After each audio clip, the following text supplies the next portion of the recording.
శిల్పా మోహన్ రెడ్డి గారికి, పార్లమెంట్ సభ్యులు బ్రహ్మానంద రెడ్డి గారికి, మున్సిపల్ చైర్మన్ గారికి, వేదిక మీద ఉన్న ఇతర పెద్దలకి,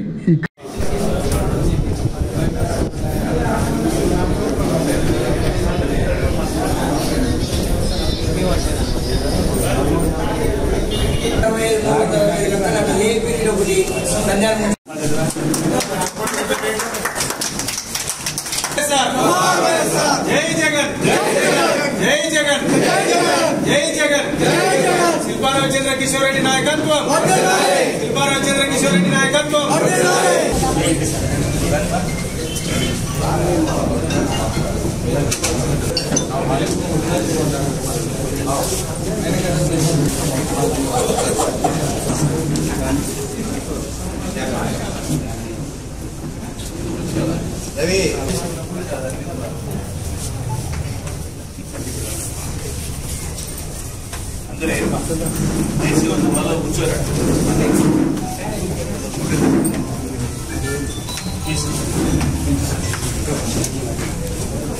జరుగుతాము సార్, ఇట్లా వచ్చేయండి సార్.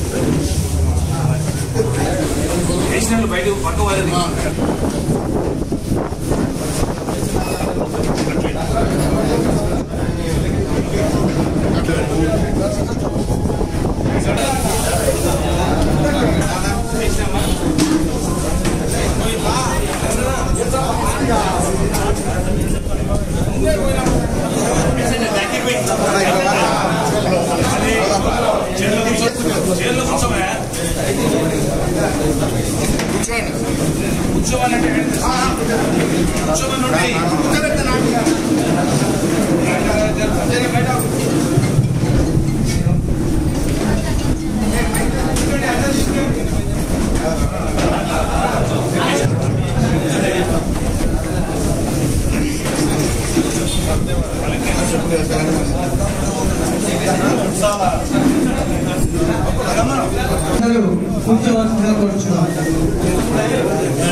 ముఖ్యంగా మీకు తెలుసు, ఇక్కడ మరి ఆత్మకూరు దగ్గరే పావురాలగుట్టలోనే రాజశేఖర రెడ్డి గారు ఎంత దురదృష్టకర పరిస్థితుల్లో చనిపోయారు.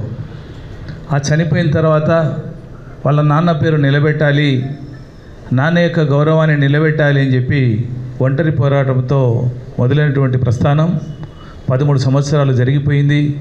14వ సంవత్సరం అడుగుతున్నాము ఈరోజు. ఈ 14వ సంవత్సరం సందర్భంగా మరి ఈరోజు మనం ఒకసారి స్మరించుకుంటూ, ముఖ్యంగా రాజశేఖర రెడ్డి గారి తనయునిగా ఈరోజు మన ముఖ్యమంత్రిగా ఆయన వేస్తున్న బాట పకడ్బందీగా మరొకసారి నిలబడాలంటే మీ అందరి ఆశీర్వాదం మరి ఈ యొక్క వైఎస్ఆర్సీపీ పార్టీకి అవసరం. మీ అందరి అభిమానం అవసరం, మీ అందరి కృషి అవసరం, పట్టుదల అవసరం. దయచేసి మనం ఉండేది 40 రోజులే, 40 నుంచి 45 రోజులు మాత్రమే టైం ఉంది. ఎలక్షన్లు దయచేసి ఈజీగా తీసుకోవద్దు, ఎక్కడ కూడా అజాగ్రత్తగా ఉండొద్దు, ఎక్కడ కూడా మీరు ఏమరపాటుతో ఉండొద్దని చెప్పి మనవి చేస్తా ఉన్నా. దయచేసి ఎవరు కూడా అజాగ్రత్తగా కానీ ఏమరపాటు కానీ ఉండకుండా అటు ఎమ్మెల్యే గారి కోసం ఇటు అదేవిధంగా ఎంపీ గారి కోసం. ఎమ్మెల్యేలు ఎక్కువగా 151 సీట్లు ఆ రోజు జగన్మోహన్ రెడ్డి గారు గెలిచారు. ఈరోజు నిజంగా 151 సీట్లలో మనం ఇంకా దాటాల్సిందే తప్ప తక్కువ రావడానికి లేదు. ఎందుకంటే ఆయన యొక్క ధ్యేయం 175 అంటున్నాడు. 175 అంటే ఊరికే రావు, కలలు కంటే రావు, పని చేయకపోతే రావు, అశ్రద్ధగా ఉంటే రాదు, ఏమరపాటు ఉంటే రాదు. మనం చేయాల్సింది 100% మన కృషి, మనసా వాచ కర్మన.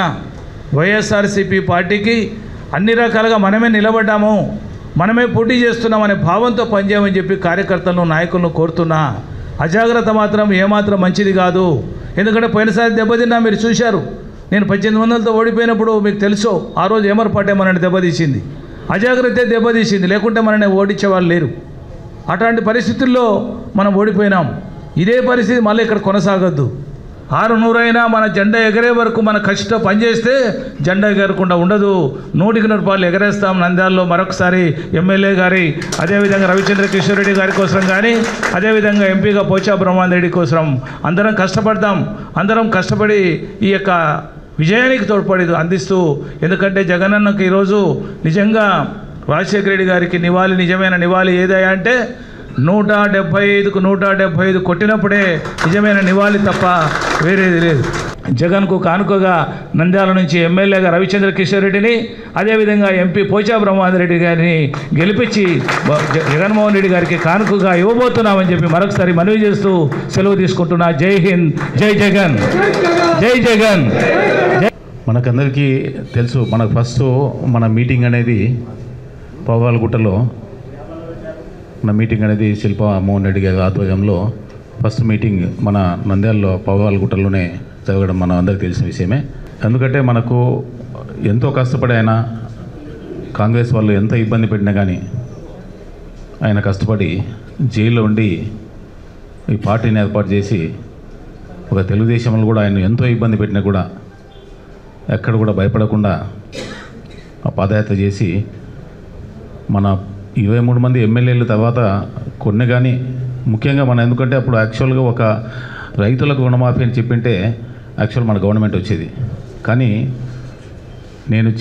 నేను ఏదైతే చేత కాదో చేయని చెప్పను, ఏదైతే అమలు అవుతుందో అదే చెప్తాననే ఉద్దేశంతో మన ఇప్పుడు ప్రజెంట్ ముఖ్యమంత్రి జగన్మోహన్ రెడ్డి గారి హౌస్లో 14 నుంచి మనం ఓడిపోయిన తర్వాత మన 23 మంది ఎమ్మెల్యేస్ మన వాళ్ళను భాషలు కొనేట్టు కొనడము, దాని తర్వాత మళ్ళీ భయపడకుండా నేను మళ్ళీ గ్రౌండ్ నుంచి వచ్చినాను, మళ్ళీ అక్కడి నుంచే మళ్ళీ తయారు చేస్తానే ఉద్దేశంతో మళ్ళీ 19వ ఎలక్షన్స్ రావడము, దాదాపు 151 మంది ఒక విప్లవం, అది ఒక 150 మంది ఎమ్మెల్యేలతో మన గవర్నమెంట్ ఫామ్ చేయడము, అది ఒక, ఎందుకంటే ఒక రోల్ మోడల్, ఒక సీఎం అనేది ఒక రోల్ మోడల్.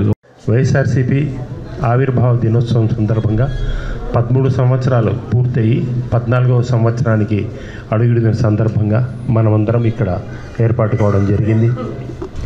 ఒక ఎంపీ గారు చెప్పినట్లు ఒక విప్లవం, చరిత్రలో లిఖించబడిన ఒక సువర్ణ అధ్యాయం. ఒక నాయకుడు ఏ రకంగా ఉండాలి, కష్టాలకు ఇబ్బందులకు ఎన్ని ఇబ్బందులు వచ్చినా మొక్కవని దీక్షతో తన అనుకున్న లక్ష్యాన్ని ఏ రకంగా అమలు చేసుకోవాలి, ఎలా సక్సెస్ కావాలనడానికి రోల్ మోడల్ ఎవరంటే మన జగనన్న. గత ప్రభుత్వాలు అంటే చంద్రబాబు నాయుడు గారి ప్రభుత్వం ఒక పెద్ద బుక్లెట్, ఇంత పెద్ద బుక్, అది ఎక్కడుందో కూడా తెలియదు, చెప్పిన వాగ్దానాలన్నీ అన్నీ ఆ బుక్కే మాయం చేసిన నికృష్టమైన ప్రభుత్వము చంద్రబాబు నాయుడు ప్రభుత్వం.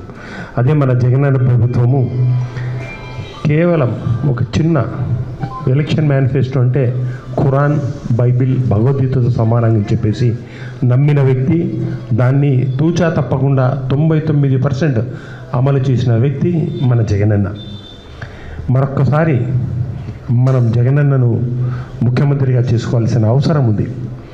ఎవరికి అవసరం ఉందిరా అంటే ప్రజలకు, పేద ప్రజలకు, ఎస్సీ, ఎస్టీ, బీసీ మైనారిటీలకు అవసరం ఉంది. ఆంధ్ర రాష్ట్ర ప్రగతిని ఆశించే వ్యక్తులకు అవసరం ఉంది. మన భవిష్యత్తు కోసము అవసరం ఉంది. మన పిల్లల కోసము అవసరం ఉంది. ఏ రకంగా మన ఆరోగ్యం కోసం అవసరం ఉంది. ఏ రకంగా ఎన్ని పథకాలు, ఎన్ని మంచి పనులు ఒక్క దాంట్లో కూడా లాభాపేక్ష రహితంగా పర్ఫెక్ట్గా లంచాలకు తావు లేకుండా ప్రతి పథకాన్ని అమలు చేస్తున్నటువంటి వ్యక్తి మన జగనన్న. నంద్యాలను ఎంతో అభివృద్ధి పథంలోకి తీసుకుపోతున్నటువంటి మన శిల్పా రవిచంద్ర కిషోర్ రెడ్డి గారిని, మన ఎంపీ పోచా బ్రహ్మానంద రెడ్డి గారిని ఇంతకుముందు మెజారిటీ కంటే ఖచ్చితంగా ఎక్కువ మెజారిటీతో మనం గెలిపించుకోవాల్సిందిగా కోరుతాం. జగనన్న ప్రయాణం అన్నది మనందరికీ రాష్ట్ర వ్యాప్తంగా తెరిచిన పుస్తకం లాంటిది.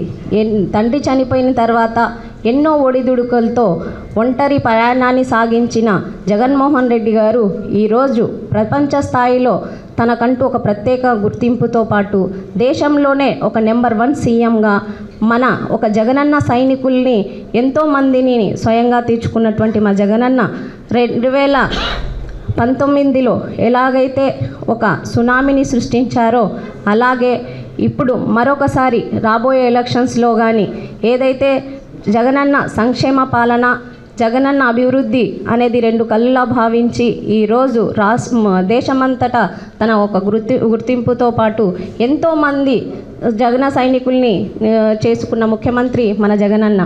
మరొకసారి అఖండ మెజారిటీతో మనమందరము మరొకసారి ముఖ్యమంత్రి గారిని, ఎంపీ గారిని, ఎమ్మెల్యే గారిని గెలిపించుకుందామని ఆశిస్తూ నాకు ఈ అవకాశం ఇచ్చినందుకు ధన్యవాదాలు తెలియజేస్తున్నాను.